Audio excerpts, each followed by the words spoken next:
আসসালামু আলাইকুম। সবাই কেমন আছেন? আশা করি সবাই ভালো আছেন। আজকে একটি হাইট কেকের রেসিপি নিয়ে হাজির হয়ে গেলাম। উঁচু কেকের রেসিপি নিয়ে হাজির হয়ে গেলাম। আমার বোনের এনগেজমেন্ট উপলক্ষে আমি আজকের এই কেকটা বানিয়েছি। আমার আম্মার খুবই ইচ্ছা যে আমি একটা কেক বানাবো আমার বোনের এনগেজমেন্ট উপলক্ষে। তো মায়ের আবদার তো পূরণ করতেই হবে, কি বলেন? তো আমি আজকে সম্পূর্ণ কেকের ডেকোরেশনটা করেছি। ফুল-টুল সব আর্টিফিশিয়াল দিয়ে ডেকোরেশন করেছি। দেখুন আমার কেকটা কত সফট হয়েছে। আমি কিন্তু কেকটা চুলাতে বেক করেছি। তো এখানে আমার ৮ টা ডিম লেগেছিল। তাই ৮ টা ডিম দিয়ে আমি এই কেকটা বানিয়েছি। তো আর এই যে দেখুন whip cream, half packet whip cream লেগেছে। তো আমি এবার এই কেকটা সুন্দরভাবে স্লাইস করে নেব। জীবনের ১ম বার উঁচু কেক বানাচ্ছি, তাই কেমন যেন একটু ভয়, ভয় কাজ করছে। তো আমার কেমনই যেন একটু লাগতেছে। তো এর আগে সব ফ্ল্যাট কেক বানাইছি। তো ১ম বার এরকম একটা উঁচু কেক বানাচ্ছি। তো কেকটি আমি ফার্স্টে আমি আ স্লাইস করে নিচ্ছি। পিস, পিস পার্ট করে নিচ্ছি। তো দেখি কয় পার্ট হয়। যাই হোক ৪ পার্ট হয়েছিল। তো এবার আমি দেখুন ক্রিম দিয়ে মাঝখানে ক্রিম দিয়ে আমি কেকের ১ম ক্রাম্ব কোটিংটা করে নেব। তো করে আমি ফ্রিজে রেখে দেব। তারপর আমি ফিনিশিংটা রাত্রেই দিয়ে দেব। তো এখন বাজে সন্ধ্যা ৬ টার মতো বাজে। তো আমি এটা মাঝরাতে ১২ টার দিকে লাস্ট ফিনিশিংটা দিব। তো এখন আমি ক্রাম্ব কোটিংটা করে রাখবো। আসলে বাসায় মোটামুটি অনেক কাজ চলতেছে। সবাই ব্যস্ত। যেহেতু বোনের এনগেজমেন্ট, সেই অনুষ্ঠান হিসেবে ব্যস্ত।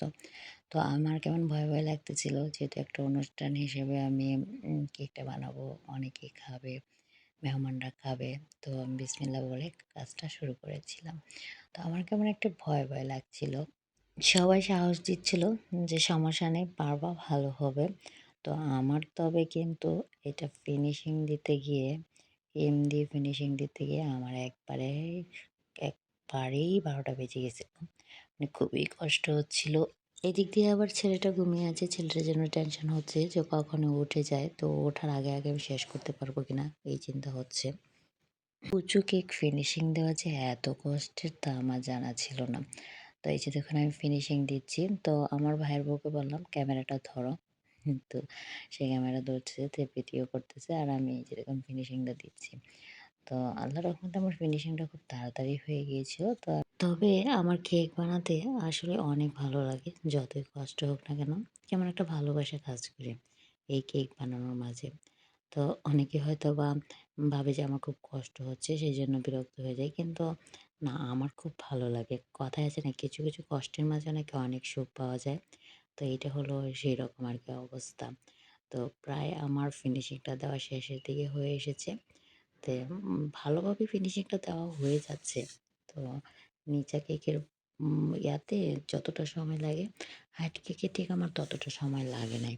তো হয়ে যাচ্ছে, ভালোই হয়ে যাচ্ছে। তো আমি আল্লাহ, আল্লাহ করে ফিনিশিংটা ভাই দিতে পারছি সেই অনেক। তারপর একটু ঢেউ তুলে দিলাম যাতে একটু দেখতে সুন্দর লাগে। উম ১ম বার এত একটা উঁচু কেক বানাচ্ছি। বিশ্বাস করবেন না, আমার বুকের ভেতরটা ধুকধুক করতেছিল। তাও আবার এনগেজমেন্ট উপলক্ষে, আমার বোনের এনগেজমেন্ট উপলক্ষে।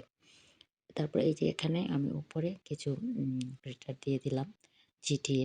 ছিটিয়ে দেওয়ার সময় খুব বিরক্ত লাগতেছিল। ভাবতেছিলাম ওই গ্লিটার দেওয়ার মেশিনটা কেন আমি নিয়ে আসলাম না, কিনে ওটা দিয়ে থাকলে ভালো হতো, আরো সুন্দর করে দিতে পারতাম। তারপর বুদ্ধি খাটিয়ে আমি ছিটিয়ে চারদিকে আমি গ্লিটার দিয়ে দিলাম। যদিও চারদিকে ছড়িয়ে গিয়েছিল। তা ছড়ালেও সমস্যা নেই। নিচে দেখতেই তো পারছেন একটা ক্লথ বিছিয়ে নিয়েছি। তো গ্লিটার দেওয়ার পর তারপর বাকিগুলো দেব। আজকে আমি অবশ্য ক্রিম দিয়ে কাজ কমই করেছি। সবই আর্টিফিশিয়াল ইউজ করেছি। তাই হয়তোবা সময়টা একটু বেঁচে গেছে, সময়টা একটু কম লেগেছে। তো সম্পূর্ণ কেকটা ডিজাইন করেছি আমার বোনের পছন্দ মতো। বিশ্বাস করবেন না, কেকের যখন আমি ফাইনাল লুকটা দেখলাম, তখন আমার কষ্টটা একবারেই সাকসেস হয়ে গিয়েছে। আমি একবারে সফল হয়ে গিয়েছি। আমার যে কি ভালো লাগছে। যেকোনো কাজ হাতে নিলে সেটা যে সুন্দরভাবে করা যায়, সফল হওয়া যায়, কি যে আনন্দ লাগে সেটা বলার বাহিরে। তো কেকটা কেমন লাগলো, ডেকোরেশনটা কেমন করলাম, কমেন্টসে কিন্তু জানিয়ে যাবেন। না জানিয়ে কেউ যাবেন না। ভালো লাগলে লাইক, কমেন্টস আর শেয়ার করে দিবেন। আমি আমার বোনের পছন্দ মতো ডিজাইনটা করতে পেরেছি, সেজন্য লাখো কোটি শুকরিয়া। আলহামদুলিল্লাহ পেরেছি। তো ওর অনেক খুশি হয়েছে ডিজাইনটা দেখে। খুবই খুশি হয়েছে। এতে আমার মনটা ভরে গিয়েছে। তো সবাই আমার বোনের জন্য দোয়া করবেন। আল্লাহ হাফিজ।